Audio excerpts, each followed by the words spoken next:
Hello guys, welcome back to careers रा YouTube channel. तो दोस्तों, आज हम आपके लिए फिर से एक नई जॉब अपॉर्चुनिटी लेकर आ चुके हैं। तो आज की जो जॉब अपॉर्चुनिटी होगी वो ई वाई कंपनी के तरफ से होगी। E Y hiring associate software engineer, freshers and experience both are eligible 2024। ठीक है, जो एसोसिएट सॉफ्टवेयर इंजीनियर है उनके लिए ई वाई कंपनी की तरफ से हायरिंग निकल चुकी है। ओवरव्यू देख लेते हैं। Company name E Y, job position associate software engineer DET, job location Hyderabad रहेगा। क्वालिफिकेशन देख लो, BE BTech IT computer science circuit branch. ठीक है, salary package 4 lakh per annum expected है। इससे ज़्यादा भी मिल सकता है, वो आपके स्किल्स के ऊपर डिपेंड करेगा। इसकी जो लिंक है आपको इस वीडियो की डिस्क्रिप्शन पर प्रोवाइड कर दी गई है। जैसे ही आप उस पर क्लिक करोगे आपके सामने ये पेज ओपन हो जाएगा। फिर आपको यहाँ पे रिक्वायर्ड क्वालिफिकेशन एंड स्किल्स पढ़ना है। हाउ टू अप्लाई पर आना है। देखो, रिक्वायर्ड क्वालिफिकेशन स्किल्स जो है सारी चीज़ें अच्छी तरीके से पढ़ना है। समझ में आ गया? ये इंपॉर्टेंट है, मैं बताऊंगा नहीं, आपको जाके पढ़ना है, समझे? यहाँ पे अप्लाई नाउ पर क्लिक कर देना है। जैसे हमने अप्लाई नाउ पर क्लिक किया, हम नेक्स्ट पेज पर आ जाते हैं ईवी के। देखो यहाँ पे DET associate software engineer GDS F02 इसका कोड है, हैदराबाद का। ठीक है, यहाँ पे हैदराबाद में ये जॉब अवेलेबल है। यहाँ पे अप्लाई का साइन बटन मिलेगा राइट हैंड साइड में, आपको वहाँ पे क्लिक करना है। जैसे ही हम अप्लाई पर क्लिक करेंगे हमारे सामने एक क्रिएट अकाउंट या लॉगिन का पेज ओपन हो जाता है। ठीक है, अभी हमें क्या करना है, यहाँ पे अकाउंट क्रिएट करना है। तो यहाँ पे फर्स्ट नेम हमें फिलअप करना है, मैं बता रहा हूँ। यहाँ पे फर्स्ट नेम हमें डाल दिया, फिलअप कर दिया। ठीक है, यहाँ पे देखो, यहाँ पे फर्स्ट नेम मैंने फिलअप कर दिया। लास्ट नेम मैं यहाँ पे फिलअप कर दे रहा हूँ। ईमेल आईडी यहाँ पे फिलअप हो गई है, जीमेल आईडी से आप अकाउंट क्रिएट करना चाहते हो वो।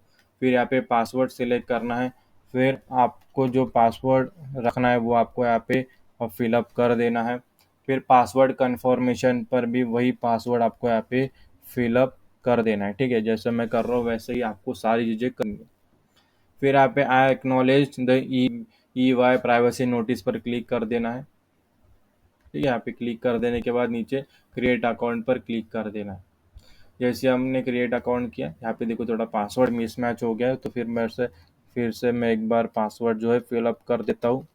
पूरा लाइव प्रोसेस है, ठीक है, इसलिए आपको यहाँ पे प्रॉब्लम्स दिखेंगी। समझ में आ गया, कोई फेक चीज़ें नहीं है। यहाँ पे मैं फिर से आपको यहाँ पे पासवर्ड, यानी हम अप्लाई कर रहे हैं इसका मतलब आप भी अप्लाई कर सकते हैं। ठीक है, सेम प्रोसेस है।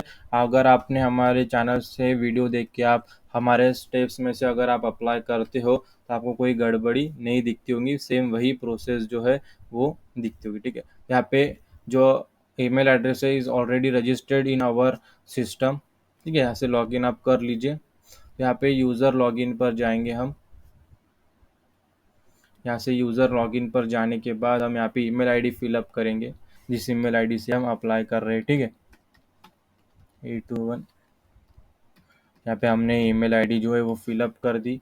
भी यहाँ पे पासवर्ड जो है वो यहाँ पे फिलअप कर दूंगा और यहाँ पे लॉगिन पर क्लिक कर दूंगा। ठीक है, जैसे ही लॉगिन पर क्लिक किया हम नेक्स्ट स्टेप पर आ जाते। मैंने क्रिएट अकाउंट प्रोसेस बताया था, ठीक है, आपको वैसा ही करना है। फिर मैंने हमारा अकाउंट बना हुआ था इसलिए मैंने फिर लॉगिन किया। ठीक है, अभी हम क्या करेंगे, देखो हमारे सामने जो पेज है वो ओपन हो जाता है, DET associate software engineer GDS F02। तो यहाँ पे हम डिटेल्स में फिलअप करेंगे। तो इसके पहले हमने ईवी के लिए अप्लाई किया था, तो यहाँ पे इंफॉर्मेशन सेव रहती है। और आप अगर आप क्रिएट अकाउंट करोगे तो क्रिएट अकाउंट में क्या क्या करना है आपको, क्रिएट अकाउंट जब करोगे ना तो आपके सामने भी यही पेज ओपन हो जाएगा। तो ऐसा डिफरेंट प्रोसेस नहीं रहेगा। ठीक है, तो नीचे यहाँ पे आएंगे, प्रेफर्ड फर्स्ट नेम, देखो यहाँ पे प्रेफर्ड फर्स्ट नेम है। यहाँ पे हमें आपका जो फर्स्ट नेम है वो फिलअप कर देना है। फिर लीगल फर्स्ट नेम में भी वही नेम आपको यहाँ पे प्रोवाइड कर देना है। फिर लीगल लास्ट नेम, आपका जो सर नेम है वही फिलअप कर देना है।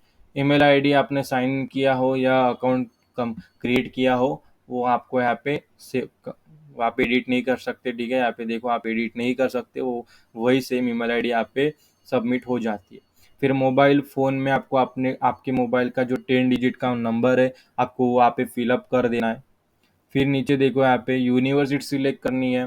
फिर नीचे प्राइमरी डिग्री यानी जो डिग्री आपने ली है यहाँ से आप सेलेक्ट कर सकते हो, जैसे बैचलर्स, मैंने बैचलर्स ली तो बैचलर सेलेक्ट कर ली।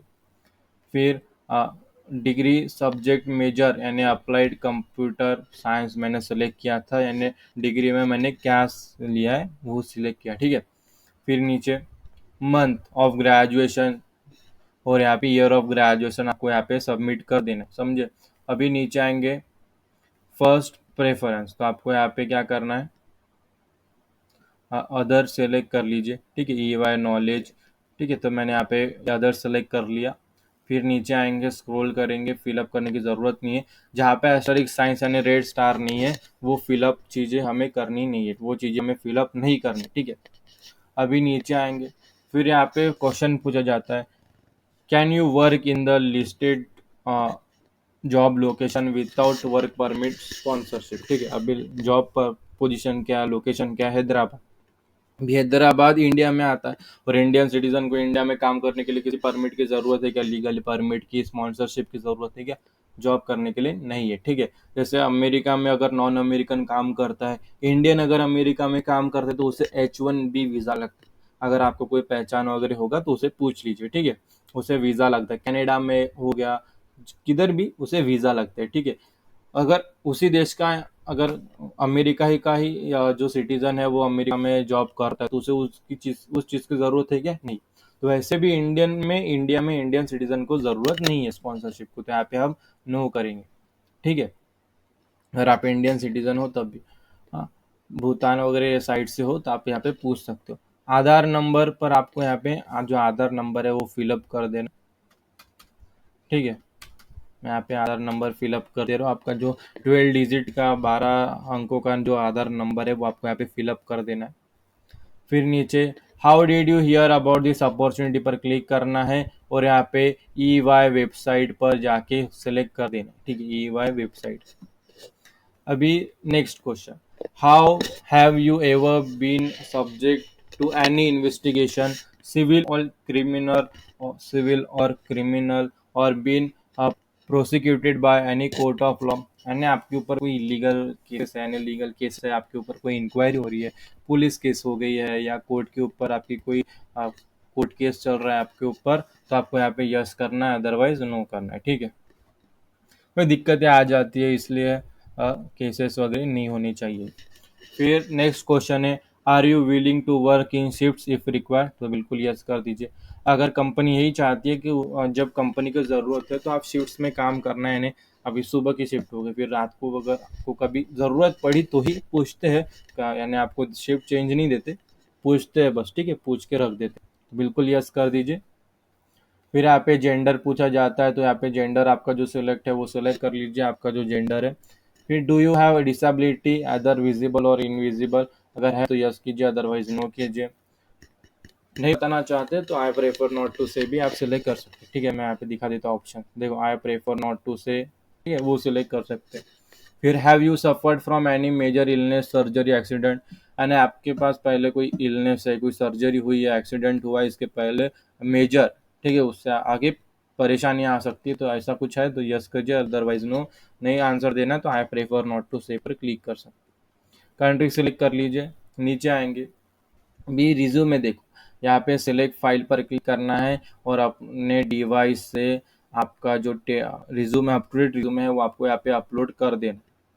देखो रिज्यूमे अपलोड होने के बाद कंटिन्यू पर सेलेक्ट करना है, प्लीज़ वेट, तो देखो कंटिन्यू प्रोसेस चल रही है। यहाँ पे देखो कन्फर्मेशन है, you have entered in all necessary information, are you sure you want to submit your application, ठीक है।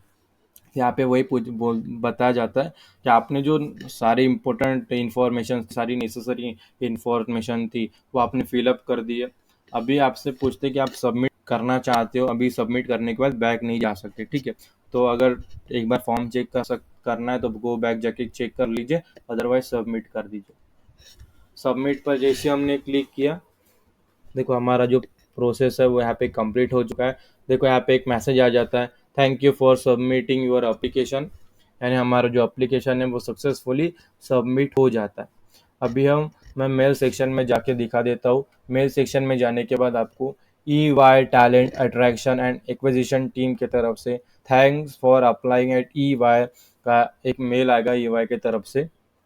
यहाँ पे वही लिखा है कि आपकी जो एसोसिएट सॉफ्टवेयर इंजीनियर के लिए आपकी जो एप्लीकेशन है सबमिट की गई, उन्होंने रिसीव कर ली है। अभी वो रिव्यू वगैरह करेगी एप्लीकेशन, फिर बाद में आपको नेक्स्ट स्टेप के लिए कांटेक्ट किया जाएगा, ठीक है। समझ गए, यहाँ तक हमारी जो एप्लीकेशन है वो सक्सेसफुली अपलोड हो चुकी है, सबमिट हो चुकी है।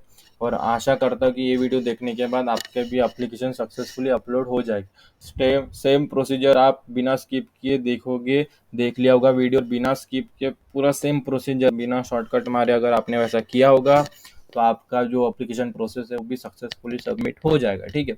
अगर तब भी आपके मन में कोई सवाल वगैरह है, प्रॉब्लम है, या एप्लीकेशन फिलअप करते समय, एप्लीकेशन फॉर्म फिलअप करते समय कोई प्रॉब्लम आ जाती है, दिक्कतें आ जाती है इस जॉब रिलेटेड, तो आपको हमें इस वीडियो के कमेंट सेक्शन में कमेंट कर देना है, हम उसका सोल्यूशन के साथ रिप्लाई दे देंगे, ठीक है। तो आज की वीडियो में इतना ही, फिर मिलेंगे अगली वीडियो में एक नई अपॉर्चुनिटी के साथ। तब तक के लिए स्टे ट्यून। और ये वीडियो आप सभी ने पूरा देखा इसलिए आप सभी का तहे दिल से धन्यवाद।